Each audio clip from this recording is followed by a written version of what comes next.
When wealthy rancher James Blackwood followed his Irish maid home one evening in 1867 Texas, he expected to satisfy idle curiosity but instead discovered Margaret O'Brien living a secret life that shattered everything he thought he knew about love, sacrifice, and what it truly means to be rich.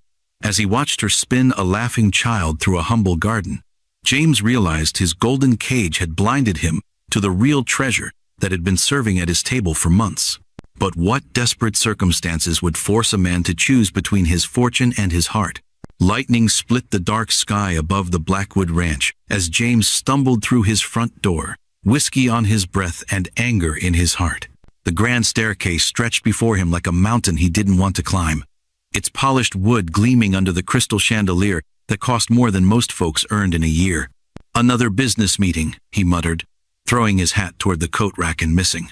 The expensive felt hit the marble floor with a soft thud. "Another handshake with men who care more about my money than my name." The house felt bigger when he was drunk.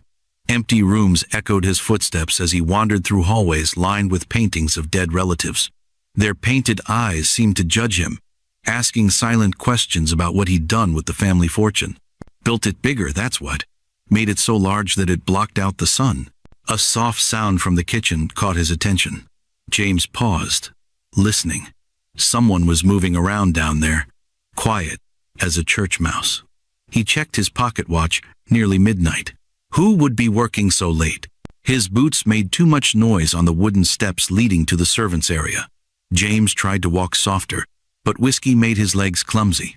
At the kitchen door, he stopped and peered through the crack. Margaret O'Brien stood at the big wooden table, her sleeves rolled up past her elbows.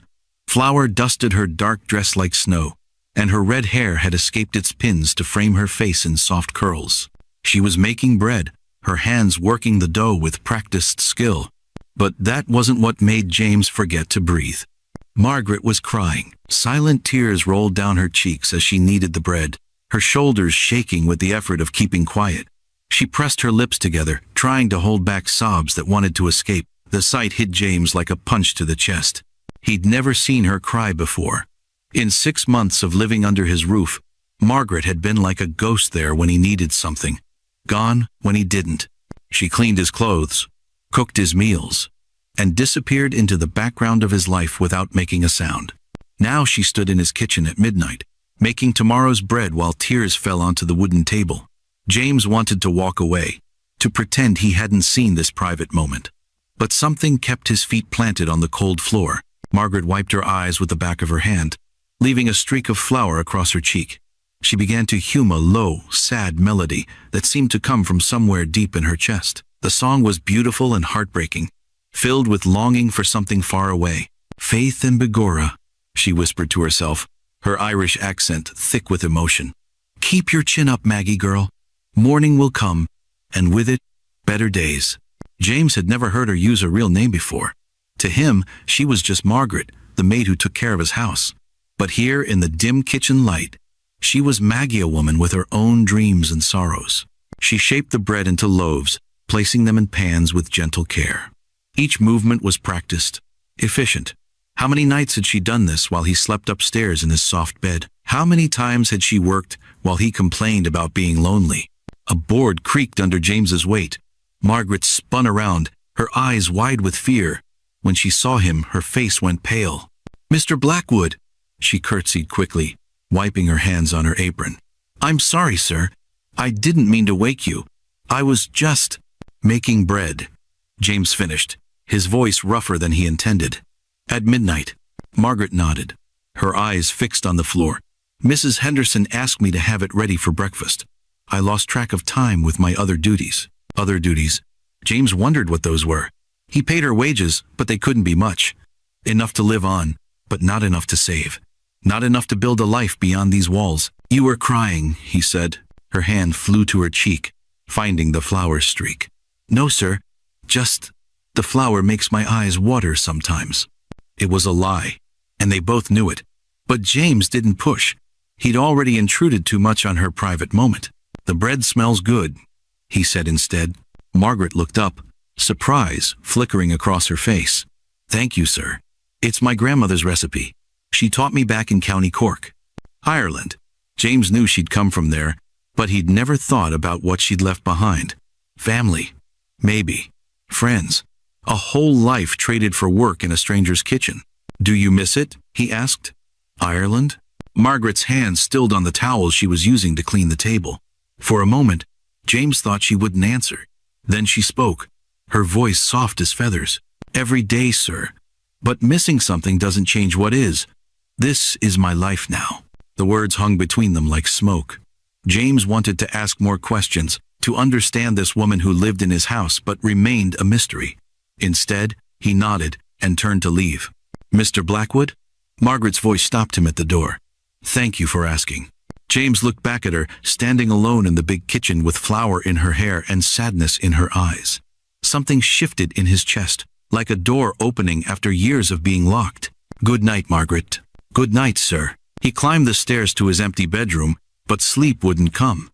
Instead, he lay staring at the ceiling, thinking about tears and bread, and the way Margaret's voice had broken when she spoke of home. Outside, the storm was passing, but inside James's chest, something new was beginning to stir. A question that hadn't been there before. Who was Margaret O'Brien when she wasn't being his maid? The grandfather clock in the hall chimed 1 o'clock, then 2. James closed his eyes and tried to forget the image of Margaret crying in his kitchen. But the harder he tried, the clearer it became. By dawn, he'd made a decision that would change everything. He was going to find out who Margaret really was, even if it meant following her to the ends of the earth. What he discovered would shake the very foundations of the life he'd built and force him to choose between the fortune he'd inherited and the treasure he'd never known he was looking for.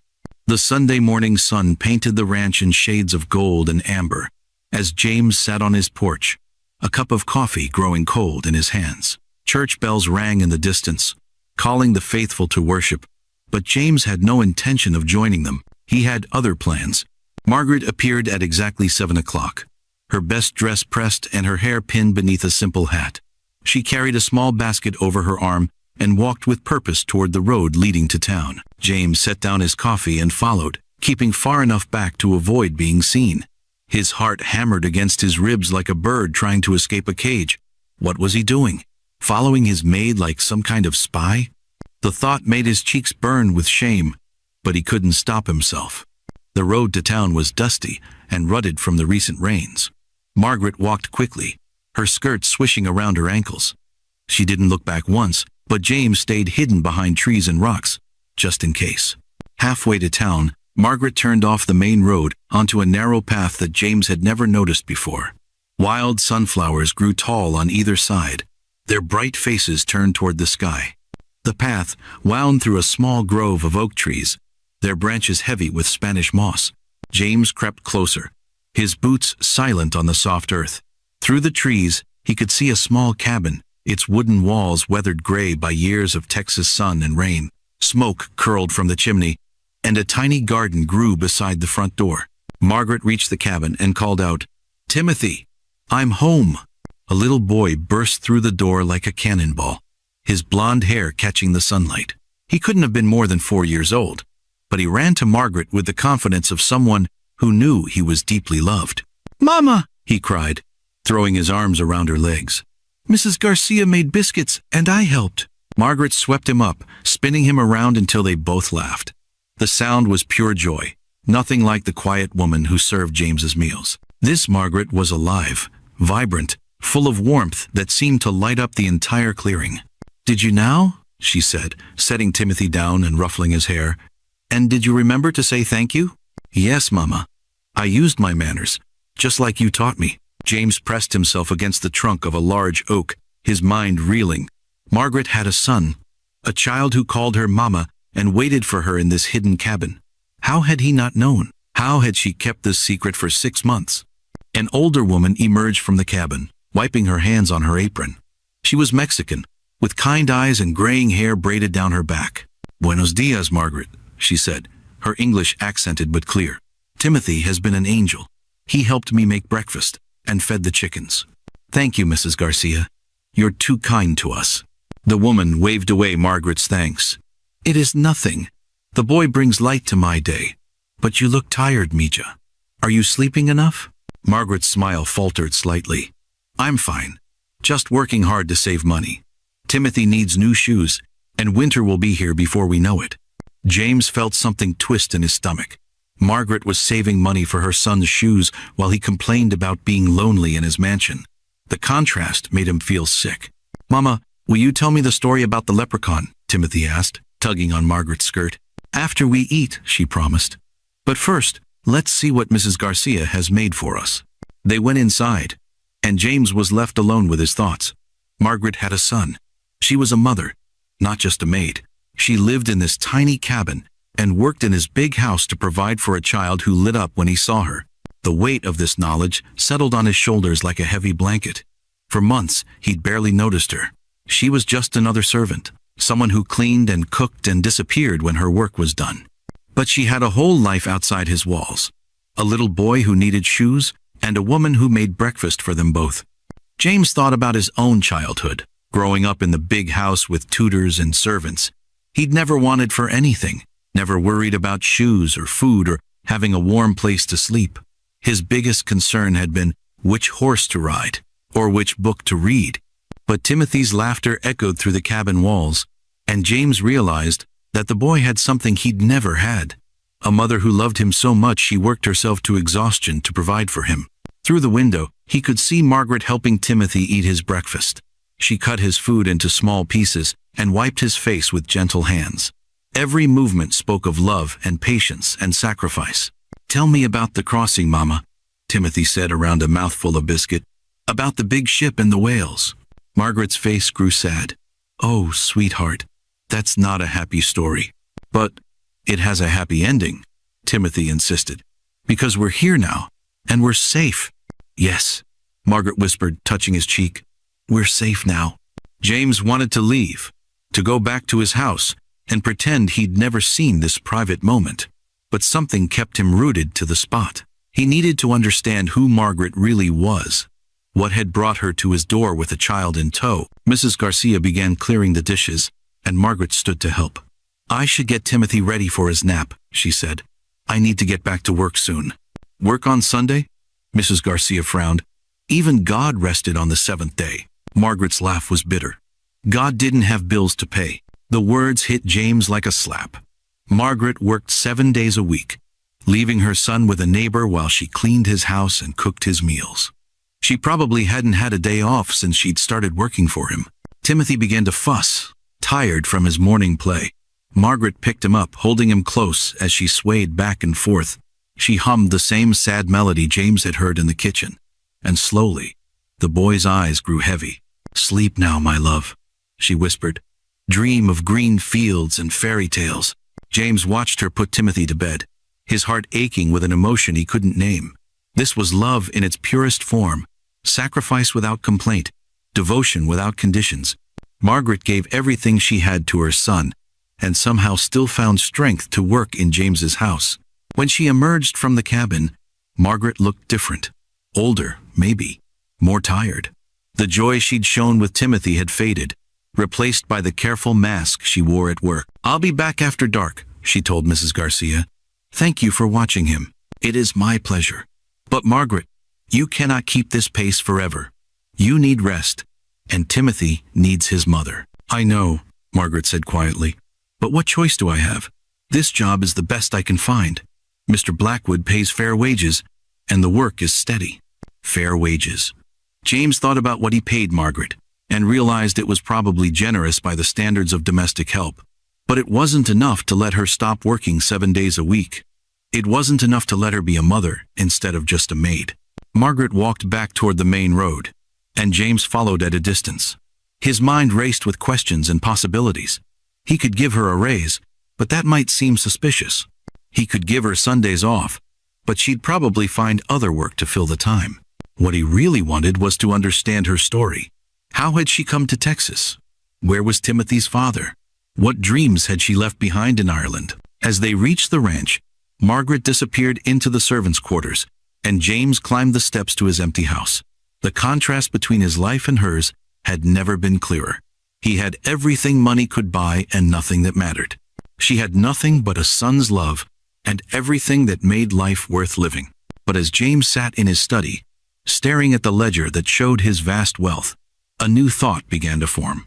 What if there was a way to bridge the gap between their worlds? What if the distance between the big house and the little cabin wasn't as wide as it seemed? The afternoon sun slanted through his windows, and James made a decision that would change both their lives forever. He was going to find out everything about Margaret O'Brien, even if it meant turning his perfectly ordered world upside down. Because sometimes, the most valuable treasures are hidden in the most unexpected places. Mr. Blackwood wants to see you in his study. Mrs. Henderson's voice cut through the morning bustle of the kitchen like a knife through butter, making Margaret's hands freeze over the breakfast dishes she was washing. The head cook's weathered face showed concern as she dried her hands on her apron. Margaret had worked alongside Mrs. Placed Henderson for 6 months, but the older woman's expression today was different, worried, almost protective. "Did he say why?" Margaret asked, her voice barely above a whisper. Her mind raced through the previous day's work. Had she forgotten something? Broken something valuable? The thought of losing this job made her stomach twist into knots. "No, child. Just said to send you up when the breakfast dishes were done." Mrs. Henderson placed a gentle hand on Margaret's shoulder. "Don't look so frightened. You've done nothing wrong." But Margaret's hands shook as she untied her apron. In her experience, when rich men wanted to see servants in private, it rarely meant good news. She'd heard stories from other girls in town, stories that made her skin crawl and her heart race with fear. The walk to James's study felt like climbing a mountain. Her feet moved slowly down the long hallway, past paintings of stern-faced ancestors and furniture that cost more than most people's houses. Each step echoed in the silence, counting down to whatever fate awaited her behind that heavy wooden door. Margaret knocked 3 times, her knuckles barely making a sound. "Come in." James sat behind his massive desk, papers spread before him like a battle plan. But instead of the angry expression Margaret expected, his face looked different, softer, somehow, almost nervous. "You wanted to see me, sir?" Margaret remained standing near the door, ready to run if needed. "Please sit down." James gestured to the leather chair across from his desk. When Margaret hesitated, he added, "Please, this isn't. You're not in trouble." Margaret perched on the edge of the chair, her back straight and her hands folded in her lap. Every muscle in her body was tense, ready for whatever blow might come. James opened a leather folder and pulled out several sheets of paper covered in neat handwriting. "I've been doing some research about working conditions for domestic staff. It seems I've been inadequate in my responsibilities as an employer." The words made no sense to Margaret. "Research? Responsibilities?" She blinked, waiting for him to continue. "You work 7 days a week?" James said, his voice carrying a note of something that sounded almost like shame. 16 hours a day, sometimes more. That's not right." Margaret's heart hammered so hard she was sure he could hear it. "Sir, I don't understand. Have I done something wrong? Am I not working hard enough?" "No." The word came out sharper than James intended, making Margaret flinch. He softened his voice. "No, Margaret, you work too hard. That's the problem." "Too hard?" Margaret stared at him as if he'd spoken in a foreign language. In her world, working hard was survival. It was the difference between eating and going hungry, between having a roof over Timothy's head and sleeping on the streets. James stood and walked to the window, his hands clasped behind his back. "I'm giving you Sundays off. Full days. No work at all." The words hit Margaret like a physical blow. Sundays off meant less money. Less money meant Timothy might go without shoes this winter, or Mrs. Garcia might not be able to afford to watch him. "Sir, please," Margaret's voice cracked. "I need this job. I need every day's wages. If I've done something to displease you—" "You haven't." James turned from the window, and Margaret was surprised to see something that looked like pain in his eyes. "Your wages will stay the same. Full pay for 6 days' work instead of 7. Margaret's mind struggled to process this information. The same money for less work? It made no sense. Nothing in her life had ever worked that way. Why? The question escaped before she could stop it. "Sir, I don't understand why you would do this." James was quiet for a long moment, his gaze fixed on something beyond the window. When he spoke, his voice was so soft Margaret had to strain to hear it. "Because I saw you crying in the kitchen the other night, and I realized that in 6 months of living under the same roof, I know nothing about you as a person. Nothing about what makes you sad or happy or afraid." Heat flooded Margaret's cheeks. He'd seen her moment of weakness, her private tears. She felt exposed, as if he'd seen her without her clothes. "I also know," James continued, "that you send money back to Ireland. Mrs. Henderson mentioned you're trying to bring family over." Margaret's breath caught. How much did he know? How much had Mrs. Henderson told him? The thought of her private business being discussed made her feel sick. "Your sister," James said gently, "you're saving to bring your sister to America." It wasn't a question, but Margaret nodded anyway. "Yes, sir. Bridget, she's all the family I have left." "What about Timothy's father?" The question landed like a punch to Margaret's chest. She dreaded this moment for months. The moment when someone would ask about Timothy's parentage, and she'd have to choose between truth and lies. "He died," she whispered, "on the ship coming over. The fever took him 3 days before we reached New York." It was the truth, but not the whole truth. Margaret couldn't bring herself to tell this wealthy, powerful man about the promises made in desperation, the marriage ceremony performed by a dying priest in the ship's hold, the way Sean had held her hand as the fever consumed him. James's expression softened further. "I'm sorry. That must have been. I can't imagine." Margaret looked down at her hands, fighting back tears that threatened to spill over. She'd cried enough in front of this man. She wouldn't do it again. "The point is," James said, returning to his desk, "you shouldn't have to work yourself to death to survive. No one should." He pulled out another paper, this one with numbers written in neat columns. "I've also arranged for a small increase in your wages. Not much, but enough to help with whatever you need." Margaret stared at the paper, her vision blurring. The numbers swam before her eyes, but she could see they were larger than what she'd been earning. Significantly larger. "Sir, I can't accept charity." "It's not charity." James's voice was firm. "It's fair payment for fair work. You've been underpaid, and I'm correcting that mistake." "But why now? What's changed?" James was quiet for so long that Margaret wondered if he'd heard her question. When he finally spoke, his words were careful, measured. "I've been thinking about what it means to be a good employer, a good person, and I realize that I've been failing at both." Margaret studied his face, searching for signs of deception or hidden motives, but all she saw was sincerity, and something else, something that looked almost like loneliness. "Thank you," she whispered, because she didn't know what else to say. "There's one more thing." James hesitated, then forged ahead. "If you ever need anything, if Timothy gets sick, or if there's an emergency, I want you to come to me. Don't struggle alone when help is available." The offer hung between them like a bridge Margaret wasn't sure she dared to cross. In her experience, accepting help from wealthy men always came with a price. But something in James's eyes told her this might be different. "I should get back to work," she said, standing on unsteady legs. "Of course. And Margaret?" She paused at the door. "Take this Sunday off. Spend it with your son." Margaret's step faltered. Son. He'd said son, not boy or child. As if he knew exactly who Timothy was and what he meant to her. Walking back to the kitchen, Margaret's mind spun with questions and possibilities.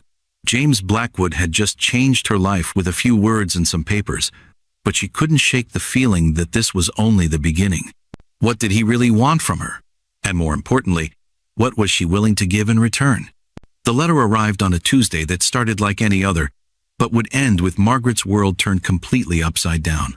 She was hanging laundry on the line behind the big house when Mrs. Henderson came running across the yard, her face pale and her breath coming in short gasps.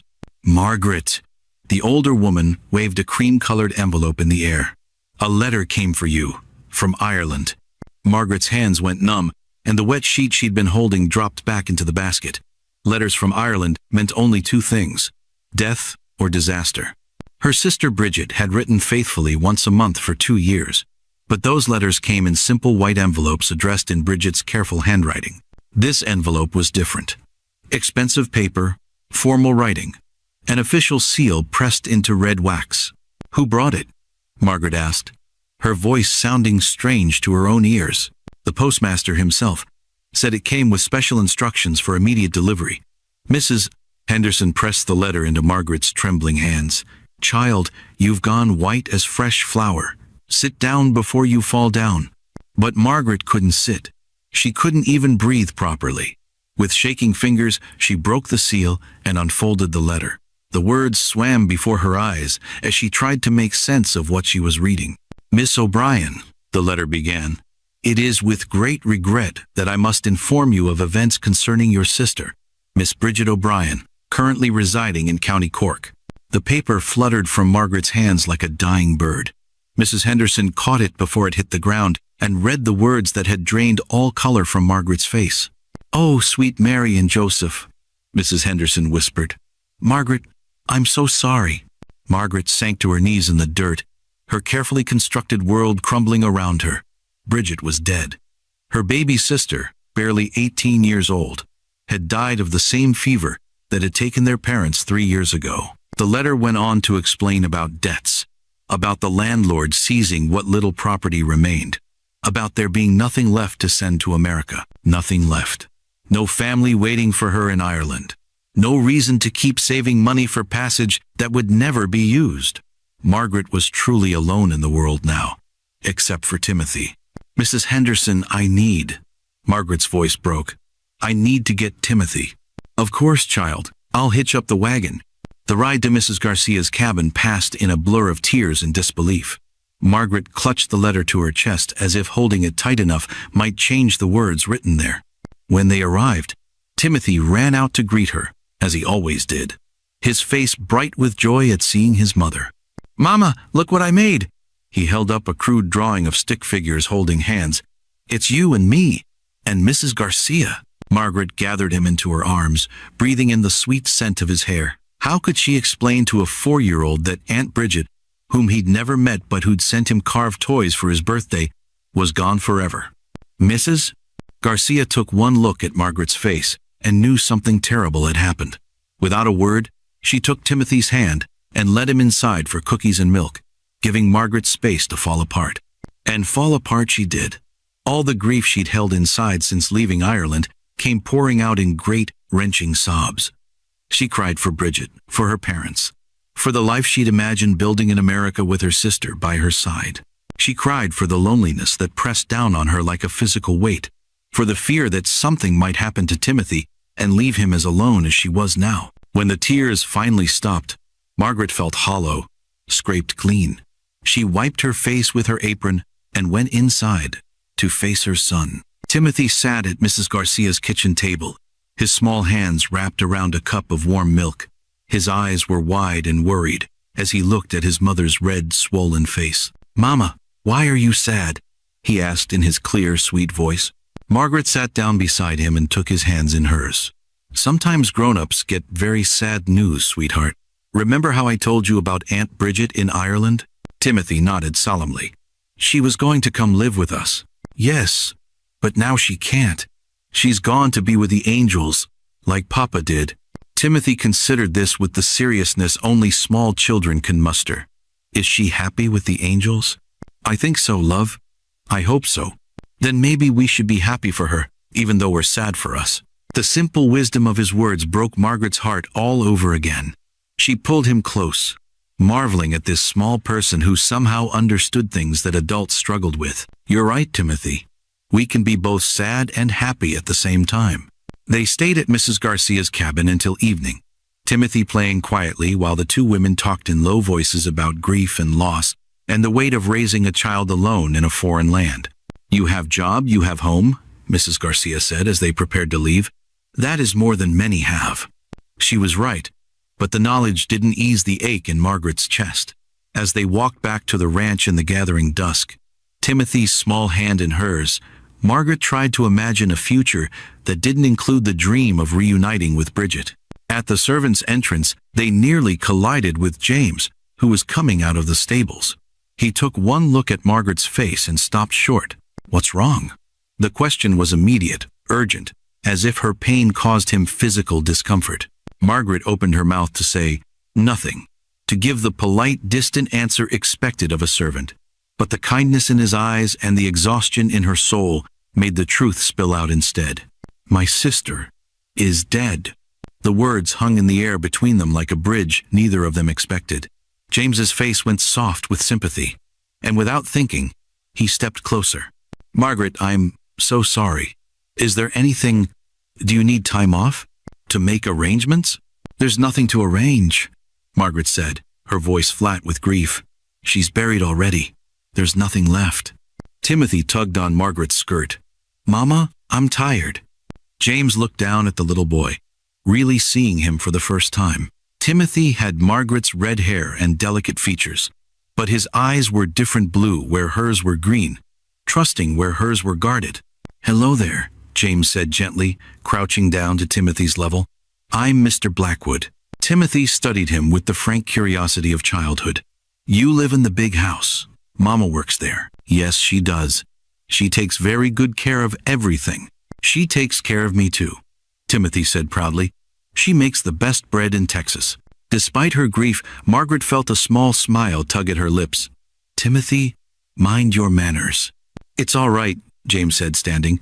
He's not wrong about the bread. They stood there in the fading light, an unlikely trio bound together by circumstances none of them had expected. Margaret felt the weight of James's gaze on her face, studying her tears and her exhaustion with an intensity that made her uncomfortable. Take tomorrow off, he said finally. You need time to grieve. Sir, I can't afford. With pay, James interrupted. And if you need anything else, anything at all, you come find me. Do you understand? Margaret nodded, not trusting her voice. Timothy yawned and leaned against her legs, ready for sleep and unaware that his mother's last connection to the old country had just been severed forever. As they walked toward the servants' quarters, Margaret couldn't shake the feeling that something fundamental had shifted in her relationship with James Blackwood. He'd seen her at her most vulnerable, had offered help without being asked, had spoken to her son as if he mattered. But what scared Margaret most wasn't his kindness. It was how much she wanted to accept it, how tempting it was to let someone else carry part of the burden she'd been shouldering alone for so long. In the small room she shared with Timothy, Margaret tucked her son into bed and sat beside him in the darkness. Tomorrow would bring new challenges, new decisions about how to move forward without the dream that had sustained her for 2 years. But tonight, as Timothy's breathing grew slow and steady beside her, Margaret allowed herself to wonder if maybe, just maybe, the future she'd been planning wasn't the only one possible. The screaming woke the entire ranch at 3 a.m, piercing the Texas night like a knife through black silk. Margaret bolted upright in her narrow bed, her heart hammering as Timothy's cries echoed through the servants' quarters.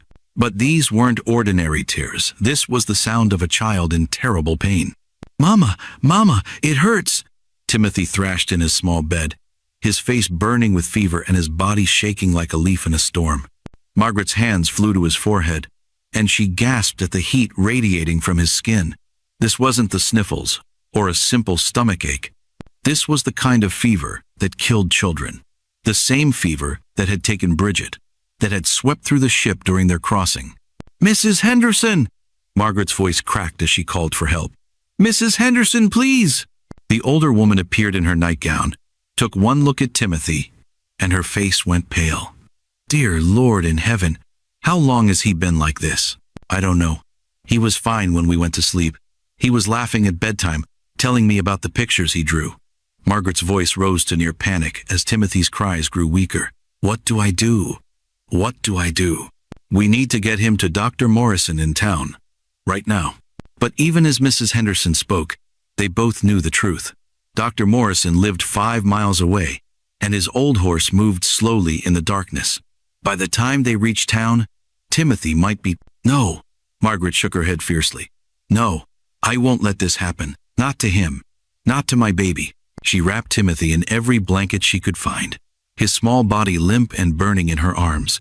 His eyes had rolled back, showing only white, and his breathing came in short, frightening gasps. Margaret ran toward the big house, her bare feet slipping on the dew-wet grass. She didn't care about proper behavior or staying in her place. She cared only about saving her son.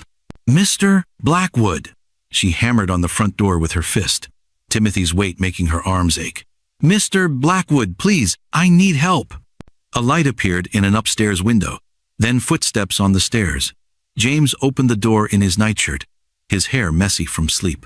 One look at Margaret's terrified face and Timothy's limp form, and he was wide awake. What happened? Fever. Bad fever. He needs a doctor now, but I don't have a horse, and walking to town will take too long. Margaret's words tumbled over each other. Please, sir.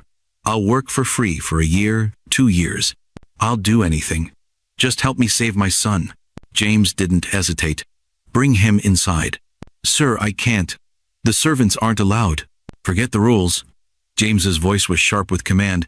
Bring Timothy inside now. Margaret followed him into the grand parlor, her wet feet leaving marks on the expensive carpet.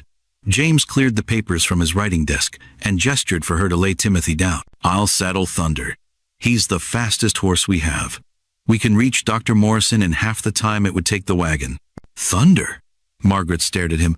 But sir, that's your prize stallion. You said he only lets you ride him. Then I'll ride him, and you'll hold Timothy. James was already moving toward the door. Can you manage that? Margaret nodded, though the idea of riding the huge black horse terrified her almost as much as Timothy's fever. She'd grown up walking everywhere in Ireland and had never been on a horse in her life. James returned in minutes, leading Thunder by the reins. The stallion snorted and danced sideways, sensing the urgency in the air. His coat gleamed black as midnight, and his eyes rolled white when he saw Margaret. He's scared, Margaret whispered, taking a step back. So are we, James said grimly. But fear won't save Timothy. He lifted Margaret onto Thunder's back, then handed Timothy up to her. The little boy felt like a bird in her arms, light and fragile and burning with heat. Margaret wrapped her shawl around him and pressed her face to his hair. Hold tight, James said, swinging up behind them. And don't let go, no matter what. Thunder leaped forward like a creature made of lightning and wind. Margaret had never moved so fast in her life.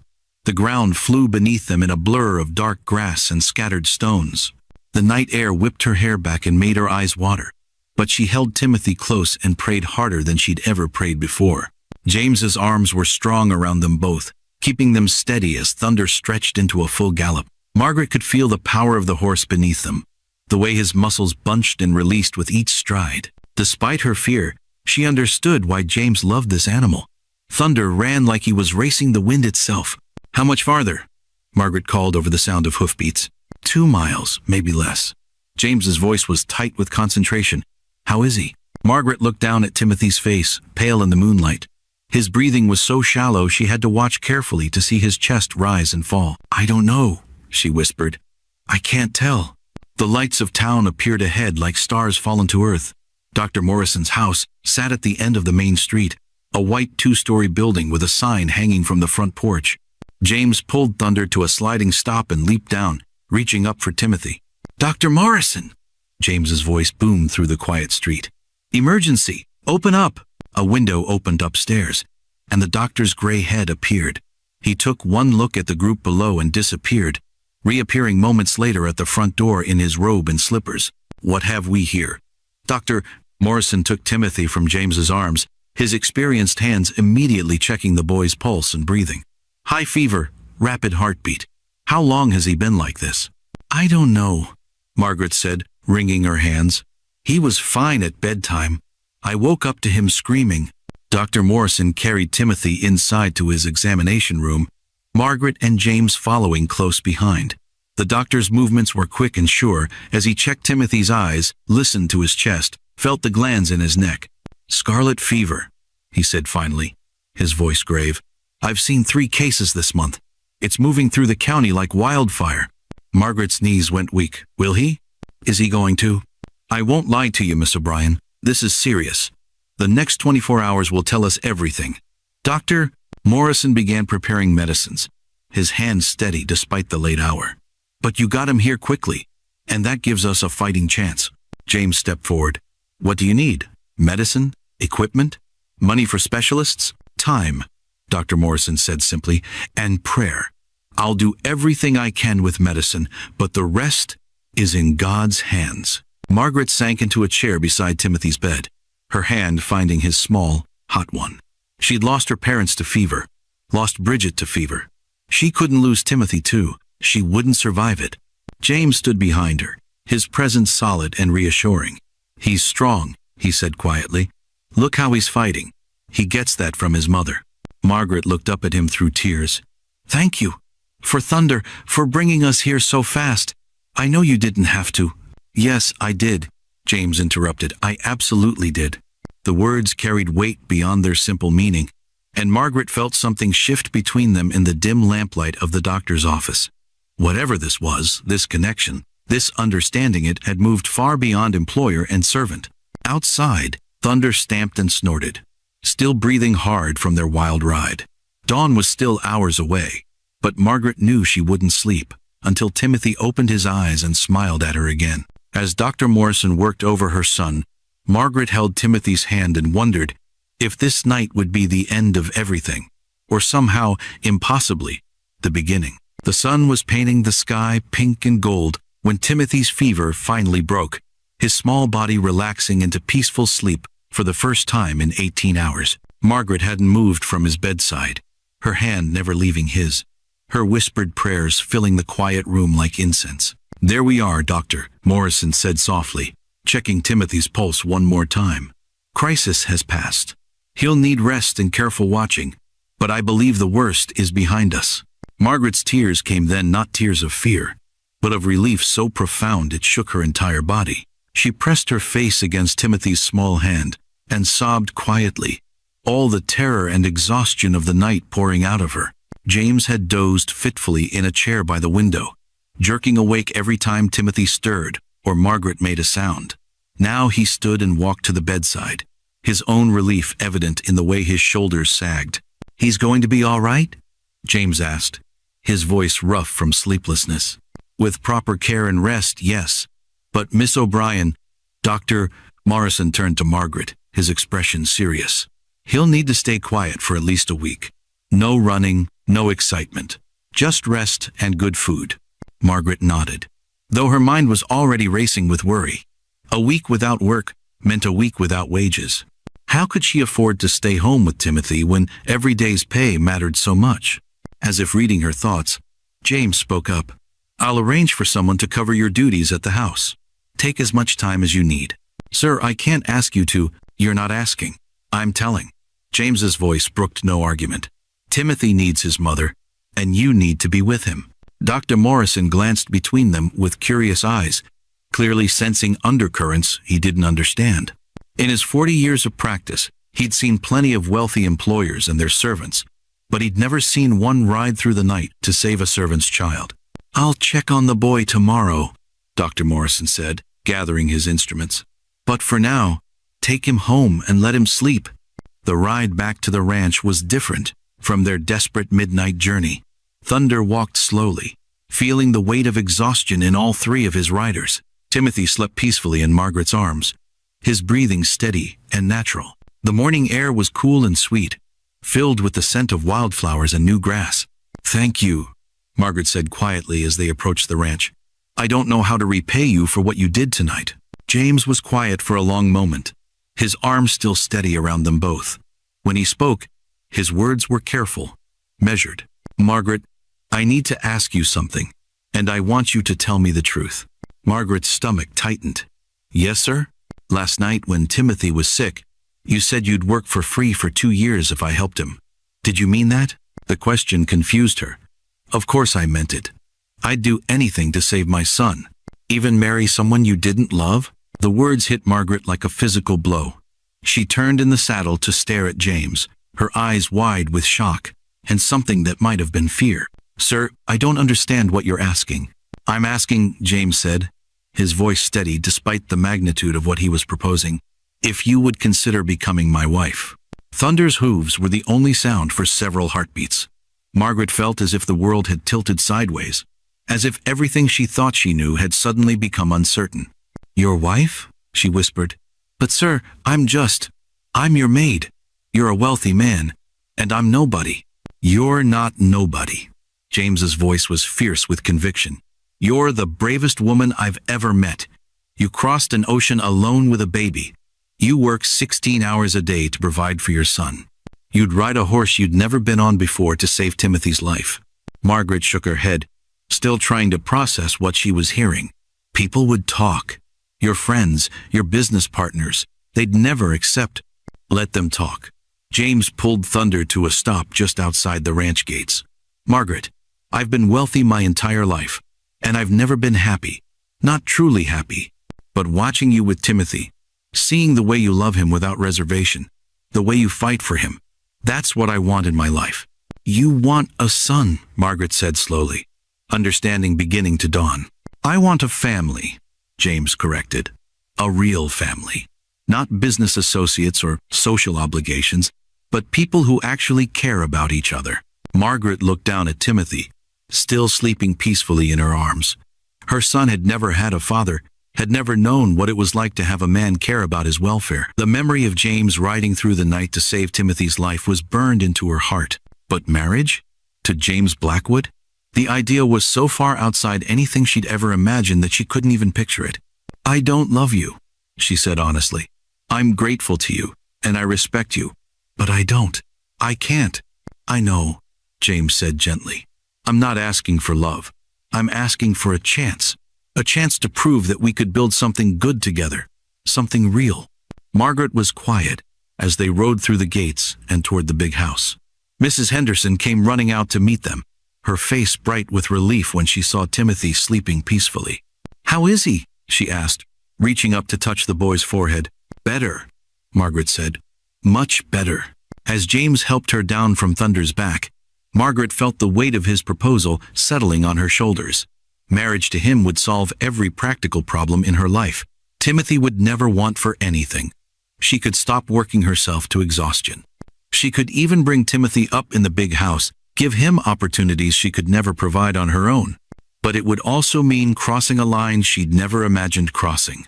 It would mean becoming someone different, someone she wasn't sure she could be. Think about it, James said quietly as he handed Timothy down to her.